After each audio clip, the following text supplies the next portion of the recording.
اشکال یہ ہے، کہتے ہیں کہ کچھ لوگوں کا کہنا ہے عصر کا اول وقت اس وقت ہوتا ہے جب کسی بھی شے کا سایہ ایک مثل اور اس میں زوال کے وقت جو اس شے کا سایہ تھا کو جمع کریں تب ہوتا ہے۔ اگر وہ سایہ اس میں جمع کیا جائے تو ایک مثل سے کافی زیادہ سایہ ہو جاتا ہے، مثال کے طور پر تقریباً پونے دو سایہ ہو جاتا ہے۔ تو کیا یہ طریقہ حدیث کی روشنی میں صحیح ہے؟ برائے مہربانی اس کا جواب ضرور دیں۔ اصل میں یہ ایک اشکال ہے، اور یہ اشکال اس لیے بھی اس کی وضاحت ضروری ہے کہ اس سلسلے میں بہت سارے عوام کے ذہنوں میں پیچیدگی پائی جاتی ہے۔ میرے بھائیوں، میرے بزرگوں، آپ اس بات کو اچھی طرح سے جانتے ہیں کہ نماز عصر کا وقت جو ہے وہ نبی کریم صلی اللہ علیہ وسلم کی متعدد احادیث کے اندر بیان کیا گیا ہے، جس میں صحیحین وغیرہ کی بھی روایتیں ہیں، سنن کی بھی روایت ہے۔ مثال کے طور پر ہمارے سامنے کئی ایک روایتیں ہیں جس ویڈیو کلپ کی طرف اشارہ کیا گیا اور جس پر کسی بھائی کا یہ سوال آیا ہوا ہے، یعنی وضاحت طلب کرنے کے لیے کسی بھائی نے یہ پوچھا ہے، وہ اصل میں یہ ہے کہ نماز عصر کا وقت بیان کرنے کے وقت یہ بات سرسری طور پر جیسے حدیث میں آئی ہے اسی طرح سے ذکر کر دی گئی، اور ظاہر ہے کہ اگر ساری نمازوں کے اوقات کو ہم پڑھیں اور سنیں تو آسانی کے ساتھ بات سمجھ میں آ سکتی ہے۔ عصر کی نماز کا وقت جاننے سے پہلے ظہر کی نماز کا وقت جاننا ضروری ہے، اور ظہر کی نماز کا وقت جب ہم جان لیں گے، اور ظہر کی نماز کا وقت اس کا اول وقت کیا ہے، اس کا آخر وقت کیا ہے، تو اسی کے ساتھ ساتھ یہ بات بھی واضح ہو جائے گی کہ جو ظہر کی نماز کا وقت ہے آخری وقت وہی عصر کا اول وقت ہے۔ جب ہم ظہر کی نماز کے اول اور آخر وقت کو جان لیں گے اور اس وقت کو ہم پورے طور پر الگ تھلگ کر کے سمجھ لیں گے تو آسانی سے یہ بات سمجھ میں آ جائے گی کہ پھر عصر کی نماز کا وقت کہاں سے شروع ہوتا ہے۔ روایتوں میں اصل میں اللہ کے نبی صلی اللہ علیہ وسلم کی متعدد تعبیریں ہیں۔ کہیں کہیں نبی کریم صلی اللہ علیہ وسلم کی تعبیریں واضح تو ہر جگہ ہیں، لیکن کہیں کہیں عام آدمی کی نظر سے وہ باتیں جب گزرتی ہیں تو پہلے مرحلے میں وہ بات سمجھ میں نہیں آتی ہے، لیکن اہل علم اس چیز کو اچھی طرح سے سمجھتے ہیں کہ اس حدیث کا معنی کیا ہے۔ آئیے ذرا دیکھتے ہیں کہ اس اشکال کا جواب کیا ہے۔ میں جس بھائی نے یہ سوال پوچھا ہے یا استفسار کیا ہے، اس استفسار کا جواب یہ ہے کہ میرے بھائی، یہی جو آپ نے پوچھا ہے یہی بات صحیح ہے، اور یہی اس حدیث کا مقصد بھی ہے، اور یہی اس ویڈیو میں آپ کے سامنے بات بیان بھی کی گئی ہے۔ یہ اور بات ہے کہ باقاعدہ ایک طویل گفتگو عصر کی نماز کے حوالے سے نہیں کی گئی، اور اس سے متعلق بہت ساری احادیث اور اس سلسلے میں جو اہل علم کے محققین کے اقوال وغیرہ ہیں وہ ساری باتیں نہیں ذکر کی گئی، کیونکہ سرسری طور پر ایک سلسلہ چل رہا تھا اور کوئی بات اشکال کی اس میں نہیں ہے جو بہرحال کسی کو کسی کے لیے دشوار بن جائے۔ لیکن اب چونکہ ایک استفسار کیا گیا ہے اور ایک اشکال کسی بھائی کے ذہن میں آیا ہے یا بعض لوگوں کے ذہنوں میں آیا ہے، اس لیے اس کی وضاحت آپ کے سامنے کی جاتی ہے۔ دیکھیے، ہم جب حدیثوں کے اندر پڑھتے ہیں تو نبی کریم صلی اللہ علیہ وسلم کی حدیثوں میں ہمارے سامنے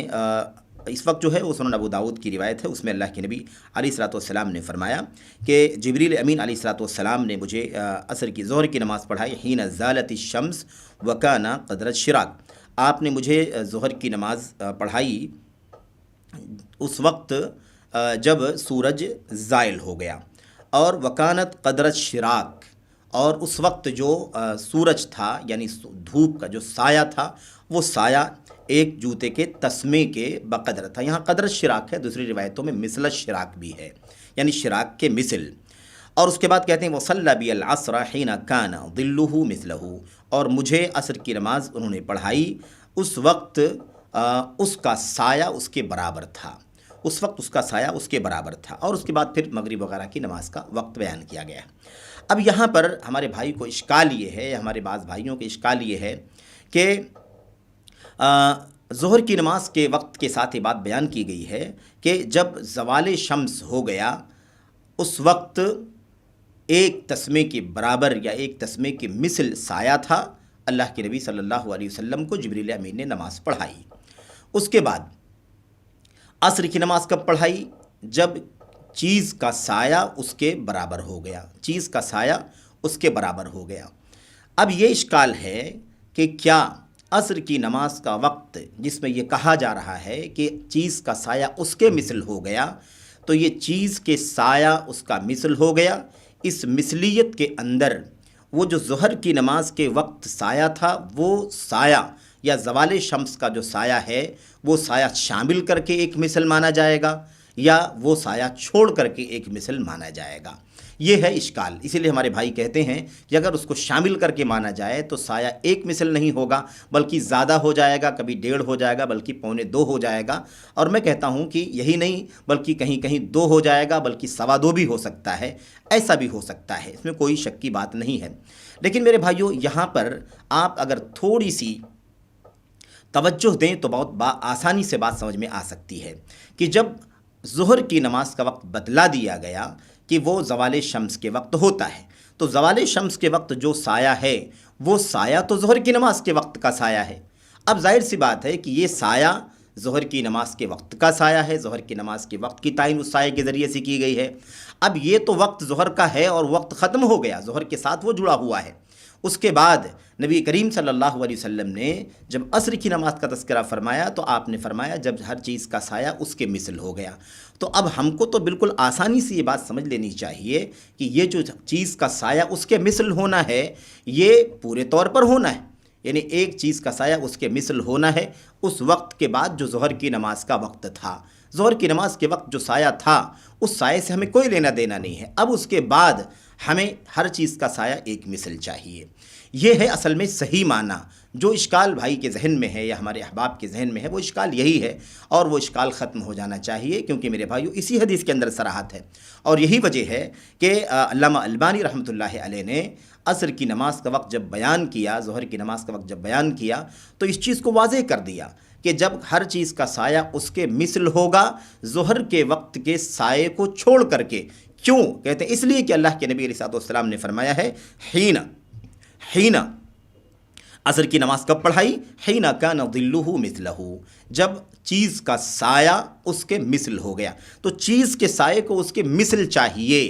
چیز کا سایہ اس کے مثل ہونا چاہیے۔ اب اگر اس کے اندر اگر وہ زوال والا بھی سایہ جوڑ لیا جائے گا تو چیز کا سایہ مثل ہوگا ہی نہیں۔ چیز کے سائے کو مثل ہونے کے لیے ضروری ہے کہ وہ اس کا اپنا سایہ مثل ہو۔ جب ہم اس کے اندر پہلے والا سایہ بھی جوڑ دیں گے تو اس چیز کا سایہ مثل ہونے کے بجائے کم ہو جائے گا،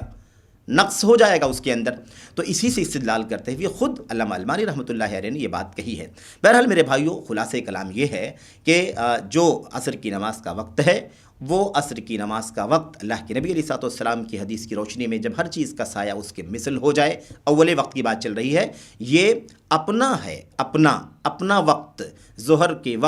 ظہر کا وقت جو ہوتا ہے زوال ہوتا ہے، زوال کے وقت جو سایہ رہتا ہے اس سایہ کو چھوڑ کر کے میرے بھائیوں جب ہر چیز کا سایہ اپنے مثل ہو جائے گا تب عصر کی نماز کا وقت شروع ہوگا، اور یہ سلسلہ چلتا رہے گا جب ہر چیز کا سایہ اس کے 2 مثل ہو جائے گا، یعنی خود اپنا سایہ، زوال کے سایہ سے کوئی تعلق نہیں ہے۔ اسی لیے آپ ایک بات اور بھی اچھی طرح سے سمجھ لیں کہ سایہ جو ہے جس کو ظل کہا جاتا ہے، یہ ظل بھی سائے کو بولتے ہیں اور فے بھی سائے کو بولتے ہیں، لیکن اہل لغت نے اور محدثین نے بڑی اچھی طرح سے اس بات کو سمجھایا ہے کہ سایہ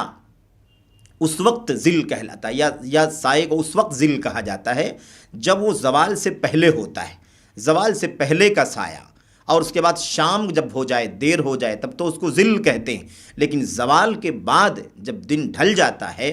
اس وقت جو سایہ دکھائی دیتا ہے اس کو فے کہا جاتا ہے۔ اس لیے بعض علماء نے اس طرح سے بھی اس کو سمجھایا ہے کہ ظل اسے کہتے ہیں جسے سورج ختم کرے، اور فے اسے کہتے ہیں جو سورج کو ختم کرے۔ اس طرح سے بھی لوگوں نے تعبیر کی ہے تاکہ یہ بات واضح ہو جائے۔